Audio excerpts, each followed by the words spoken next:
ਪਹਿਲਾਂ ਦੇ ਸਮੇਂ ਦੇ ਵਿੱਚ ਪੰਜਾਬ ਦੀਆਂ ਇਨਸਾਨ ਦੀਆਂ ਮੁੱਢਲੀਆਂ ਲੋੜਾਂ ਰੋਟੀ ਕੱਪੜਾ ਤੇ ਮਕਾਨ ਸੀ, ਪਰ ਅੱਜ ਦੇ ਸਮੇਂ ਦੇ ਵਿੱਚ ਇਸ ਦੇ ਵਿੱਚ ਡਾਕਟਰ ਅਤੇ ਮੈਡੀਕਲ ਸਹੂਲਤ ਵੀ ਵਿੱਚ ਨਾਲ ਜੁੜ ਚੁੱਕੀ ਹੈ ਤੇ ਇਸੇ ਸਹੂਲਤ ਨੂੰ ਆਪਣੇ ਤੇ ਚਾਨਣਾ ਪਾਉਣ ਲਈ ਪਵਨ ਗੁਪਤਾ ਜੀ ਸਾਡੇ ਨਾਲ ਜੁੜ ਚੁੱਕੇ ਨੇ। ਪਹਿਲਾਂ ਤਾਂ ਸਰ ਆਪਣੀ ਇਹਨੂੰ ਜਿਹੜੀ ਤੁਹਾਡੀ ਆਰਗੇਨਾਈਜੇਸ਼ਨ ਹੈ ਉਹਦੇ ਬਾਰੇ ਦੋ शब्द दसो। हाँ, डॉक्टर पवन गुप्ता और मैं नेशनल मेडिकोज ऑर्गेनाइजेशन के लिए काम करता हूँ।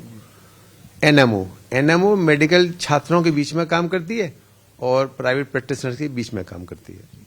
उनमें जो हमारा ध्येय वाक्य है, स्वास्थ्य सेवा से राष्ट्र सेवा, तो हमारी सारी एक्टिविटीज और हमारी जितनी भी मेडिकल कॉलेज में यूनिट्स हैं वो इसी पे काम करती हैं, इसी ध्येय वाक्य के साथ स्वास्थ्य सेवा से राष्ट्र सेवा। और इसके लिए हम लोग मेडिकल स्टूडेंट के बीच में जाते हैं और मेडिकल स्टूडेंट के बीच में साल भर में ऐसे कार्यक्रम करते हैं ताकि उनमें एक तो उनका व्यक्तित्व का विकास हो, पर्सनैलिटी डेवलपमेंट हो, और पर्सनैलिटी डेवलपमेंट के साथ उसमें राष्ट्र भाव और सेवा भाव जागृत हो और फिर उसको हम फ्लरिश कर सकें ताकि वो एक अच्छा डॉक्टर बने, कंप्लीट डॉक्टर बने, ताकि वो समाज के काम आ सके। ਤੇ ਸਰ ਇਹਦੇ ਵਿੱਚ ਕਿਹੜੀਆਂ-ਕਿਹੜੀਆਂ ਤੁਸੀਂ ਬਿਮਾਰੀਆਂ ਨੂੰ ਕਵਰ ਕਰ ਰਹੇ ਹੋ कैंप ਦੇ ਵਿੱਚ? जो एनएमओ की 40 सेवा यात्राएं होती हैं उनमें दूर दराज के गांवों में जाके कैंप लगाते हैं, 1 दिन का या 7 दिन का।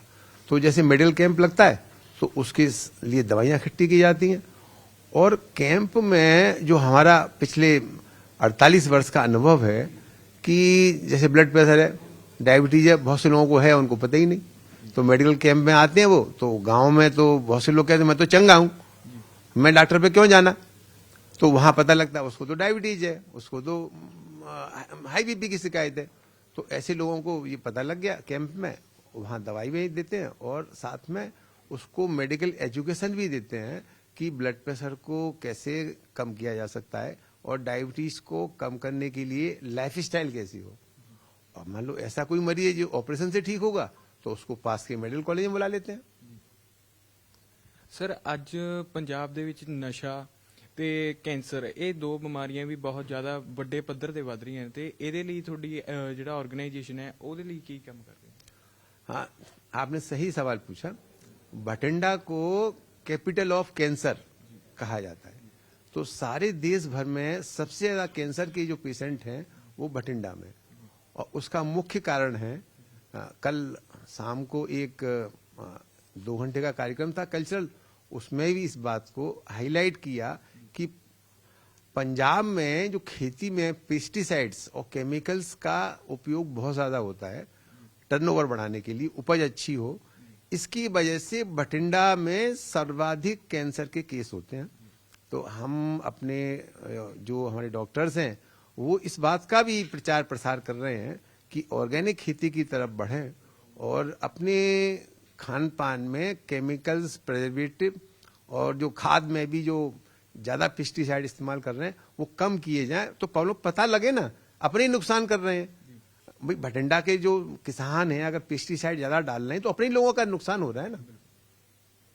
अब रही बात दूसरी की जो नशा की बात है, तो चूंकि हमारा बेसिक जो काम करने का मॉडल है मेडिकल कॉलेज में है, तो जो मेडिकल स्टूडेंट हैं जो हमारी यूनिट से जुड़े हुए हैं या जो नहीं जुड़े हुए हैं, तो एनएमओ की यूनिट काम करती है कि हमारे यहाँ के जो स्टूडेंट हों वो इन चीज़ों में ना पड़े, और अगर कोई पढ़ भी गया है तो हमारे यहाँ के साइकेट्रिस्ट हैं, जो हमारे हेल्पर हैं, जो हमारे ऑर्गेनाइजेशन के हिस्सा हैं, वो उन मेडिकल स्टूडेंट की मदद करते हैं कि स्ट्रेस की वजह से कोई या अन्य कारण की वजह से ड्रग्स ना ले, अगर उसने शुरू कर दिया है तो उसको कैसे इससे निकाला जाए। तो कल की जो इवनिंग में रोक रहे हैं दोनों बीच ਕਾਉਂਸਲਰ ਵੀ ਇੱਕ ਅਹਿਮ ਭੂਮਿਕਾ ਨਿਭਾਉਂਦਾ ਹੈ ਕਿਸੇ ਨੂੰ ਕਿਸੇ ਚੀਜ਼ ਤੋਂ ਦੂਰ ਕਰਨ ਲੱਗਿਆ, ਤਾਂ ਤੁਹਾਨੂੰ ਕਿਤੇ ਲੱਗਦਾ ਵੀ ਨਸ਼ੇ ਵਾਲੇ ਨੂੰ ਕਾਉਂਸਲਰ ਦੀ ਜ਼ਿਆਦਾ ਲੋੜ ਹੈ ਦਵਾਈ ਨਾਲੋਂ?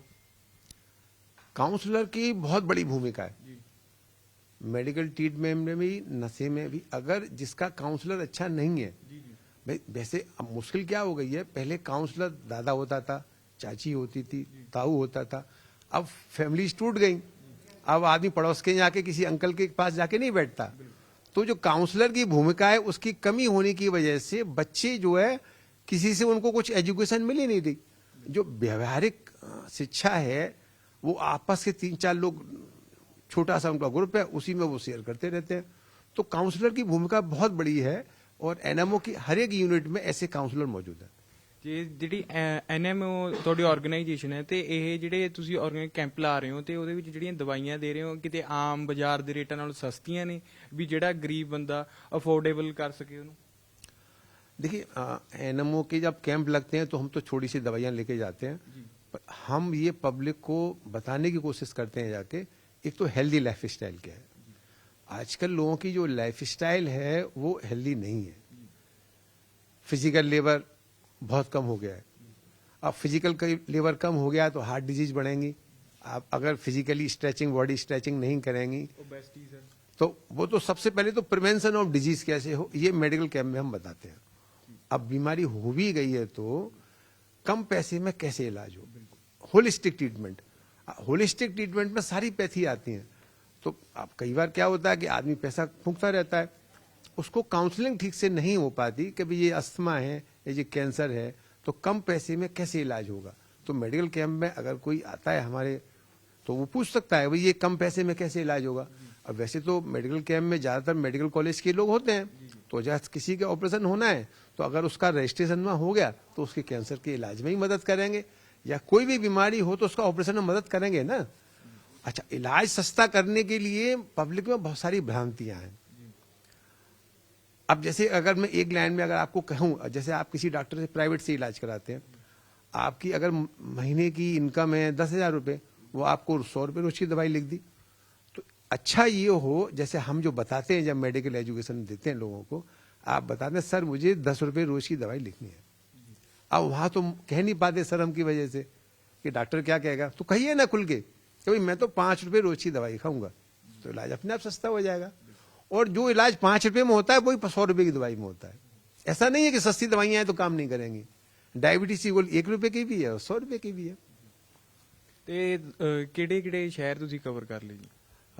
नेशनल मेडिकल ऑर्गेनाइजेशन की पूरे देश भर में ब्रांचेज हैं, और जहाँ जहाँ मेडिकल कॉलेज हैं वहाँ हमारा काम ज़्यादा है।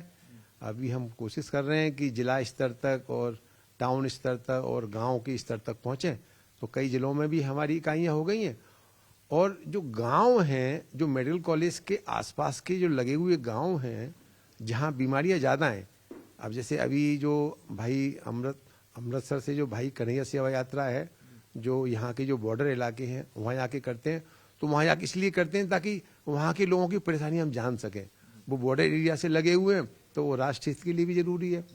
तो जहाँ इकाइयाँ नहीं है वहाँ सारे देश में एनएमओ की यूनिट गाँव में जाके कैंप्स लगाती है। एक हमारा एक बात और बताऊं, एक एकल अभियान करके है।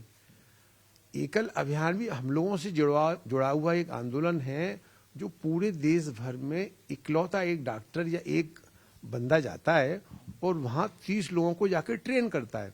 ये एकल अभियान अभी मैं कई बार यहाँ अमृतसर भी गया हूँ और यहाँ भी जम्मू में भी गया हूँ। उसमें तो गांव में 30 लोगों को प्रशिक्षित करते हैं, एक संघ बना लेते हैं कि 30 लोगों को प्रशिक्षण दें कि ताकि वो गांव वालों को बताएं, स्वावलंबन भी बताएं, आत्मनिर्भर होना कैसे बताएं, और छोटी मोटी बीमारियों को कैसे ठीक करना है ये भी बताएं। तो ये भी अभियान चल रहा है हमारा। ਸ਼ੁਕਰੀਆ ਡਾਕਟਰ ਗੁਪਤਾ ਜੀ। ਤਾਂ ਇਹ ਸੀ ਸਾਡੇ ਨਾਲ ਡਾਕਟਰ ਗੁਪਤਾ, ਐਨਐਮਓ ਆਰਗੇਨਾਈਜੇਸ਼ਨ ਦੇ ਸੰਚਾਲਕ, ਤੇ ਜਿਨ੍ਹਾਂ ਨੇ ਸਾਨੂੰ ਦੱਸਿਆ ਵੀ ਮੈਡੀਕਲ ਕਿੰਨਾ ਕੁ ਜ਼ਰੂਰੀ ਹੈ ਤੇ ਇਹਦੇ ਨਾਲ ਅਵੇਅਰ ਹੋਣਾ ਕਿੰਨਾ ਕੁ ਜ਼ਰੂਰੀ ਹੈ। ਤੇ ਕੈਮਰਾਮੈਨ ਗੁਰੀ ਦੇ ਨਾਲ ਸਿਮਰਨਪਾਲ ਸਿੰਘ, ਡੇਲੀ ਪੋਸਟ।